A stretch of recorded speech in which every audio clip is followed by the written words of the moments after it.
All right, welcome to my next video. I will be showing you how to make a good joint for your abstract animal or figure project, and also how to fill in any gaps that might remain. So what you'll need for this next step is 2 pinch pots that fit relatively well together.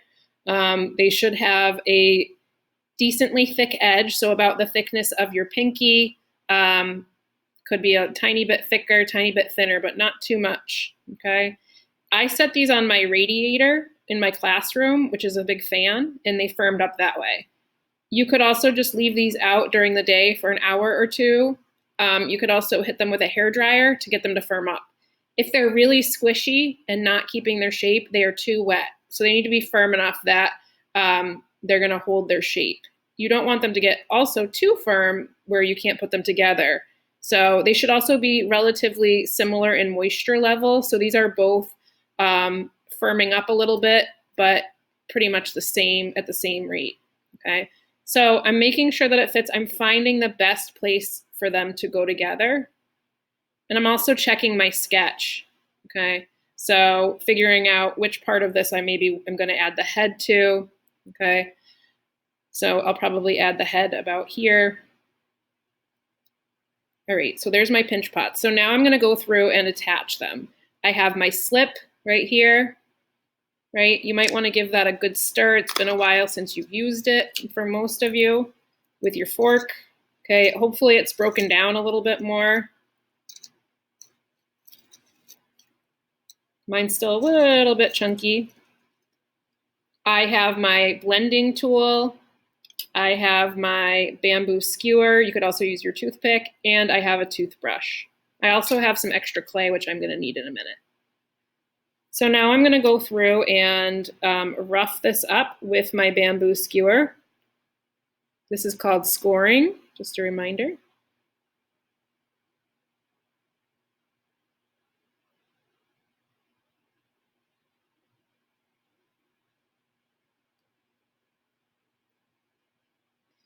I'm going to show you another tool that we use in the classroom. This is called a rib, and it's got little teeth on it, and this actually makes the scoring go much faster, but I did not have enough of these to send home to everyone, so I had to make do with what I could feasibly send home to everyone. So I'm just going to use this to make my demo go a little bit faster.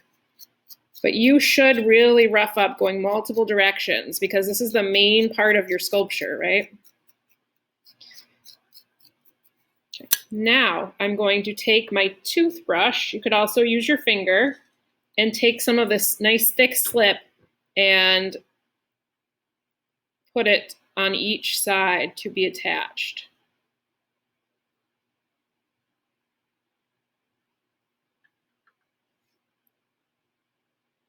Don't worry if it's a little messy, you'll be cleaning it up later. It's better to have a good amount on here than not enough. And then I just need to, again, kind of figure out where I had it, how I best fit it together. Might take, again, a little bit of finagling to get it right. There we go. You don't want to have any big gaps. That might mean you need to go back and kind of shape it again a little bit more.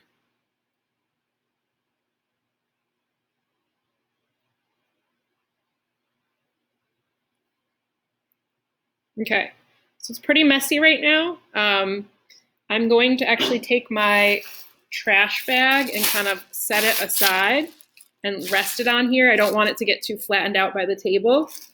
And then I'm going to take a tiny little piece of clay. If you have a piece that's small, you really don't need to wedge it because you're already kind of manipulating it with your hands by doing this and hopefully removing any air bubbles. And I'm going to roll a coil, a small coil. So a coil is a long, thin snake of clay. I want it to be nice and wet because I'm going to use this to blend.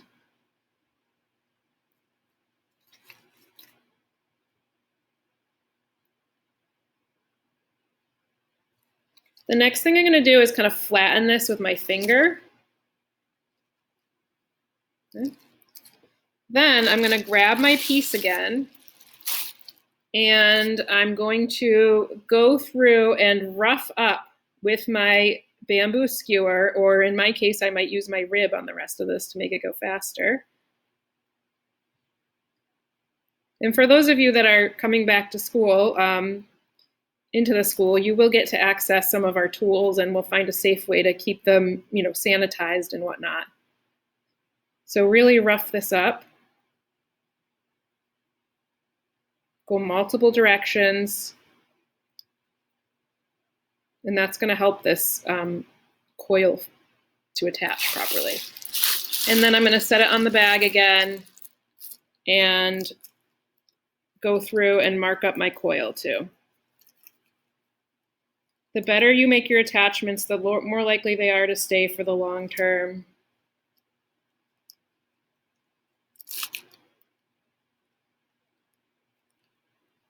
I'm going to use my rib for the rest of this just so we can keep this demonstration moving.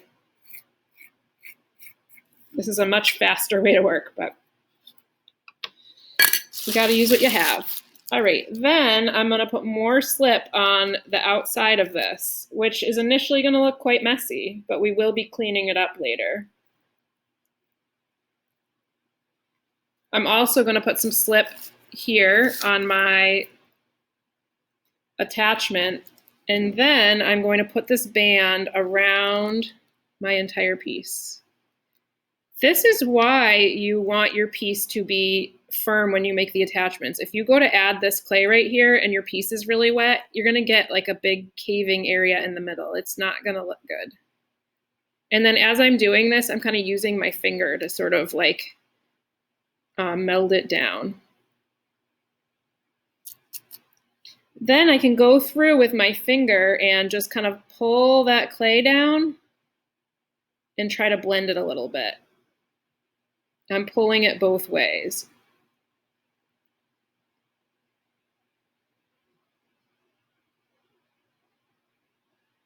Again, I'm pushing on my piece a little bit, so if it were too soft, I would be distorting the shape and getting like a weird little crevice.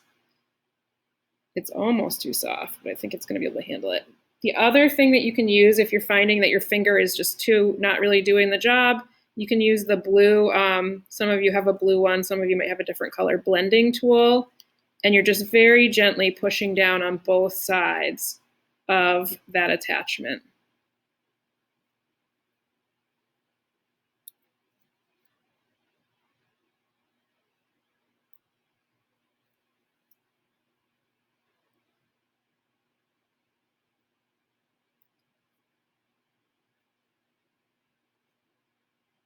The goal is to not be able to see the joint and to also reinforce the joint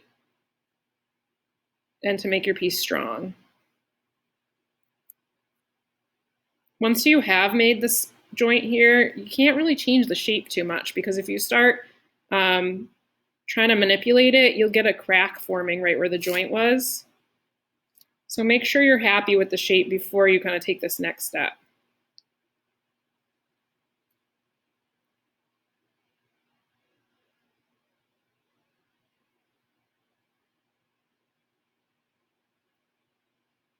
And if your piece, it becomes obvious that it's too wet, you can always go and firm it up a little bit more before you keep going, or let it sit out.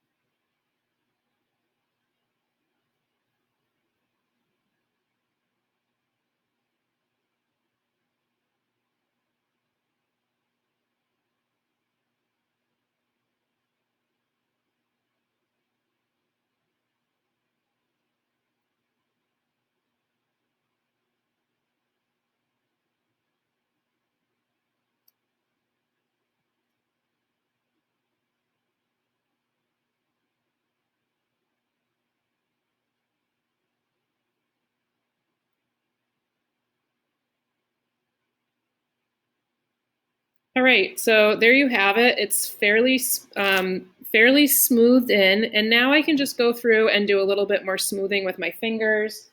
I want a nice smooth surface, so I can just take a little bit of water and massage the piece It's honestly a little bit wet, so I think right now probably the best thing is just to set it aside, let it firm up, and then try to go back and do more smoothing afterward. Eventually, I will also be putting a hole in it, very, very small, with my toothpick or my skewer. That's how small it can be, to just let the air that's trapped inside be able to get out when it gets fired so that it doesn't explode. Okay. And then the next step, the next video, I will show you how to start attaching your body parts. So start thinking about, what am I going to attach first? Generally, I recommend you go with the largest, thickest parts first and add the most delicate pieces last, but it really depends on your particular design.